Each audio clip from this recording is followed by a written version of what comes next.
of the worst things for your brain is doing the most. I'm a neuroscientist. I'm in the 4th year of my PhD, and I'm somebody who is literally doing the most all the time. And I have good intentions. So I've gone to therapy for over 10 years. I've done 12-step programs. I've tried many modalities that you can think of. Usually the goal of me doing the most is to be better. And I like to focus on my limiting beliefs in particular. These are things that, we all have, and we pick up at different areas of life based off things that have happened. For me, it's quite a bit of childhood stuff that has contributed to my limiting beliefs.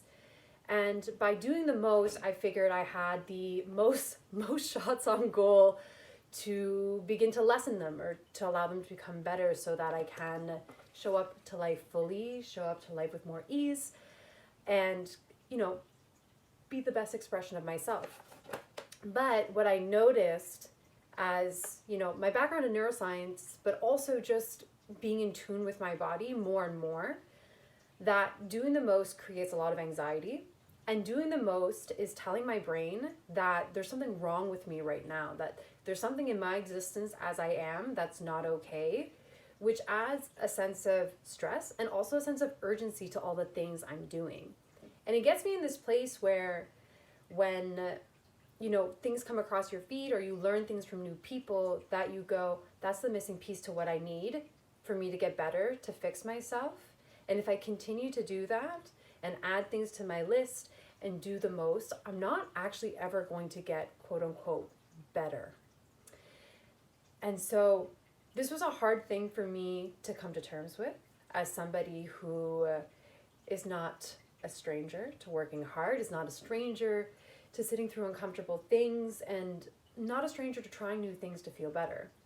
But what I'm finding I'm getting the most, quote unquote results, right, in my physical body and how I'm thinking about things, how I'm reacting to the world, is by doing a lot less.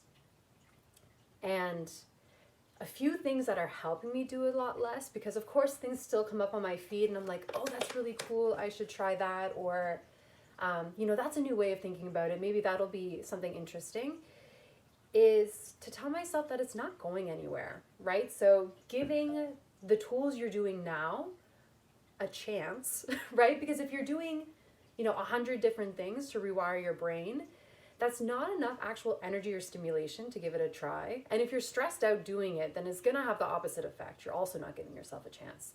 So when I see new things, I go, you know what, I have an opportunity to try that later, and just kind of put it in the back, put it in your saved folder that's all the way at the bottom of your list.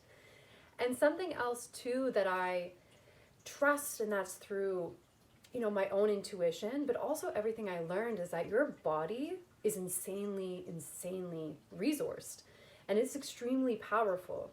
And some of the best things that you can do for your body is to manage your stress, which often means doing less. If you're doing less and your body's in your parasympathetic state, your rest and digest, your body's just more likely to assume, or resume, I should say, resume its natural state, which is a state of health and well-being. So it's super hard, and I love to share this as a way to remind myself too, because it goes in cycles.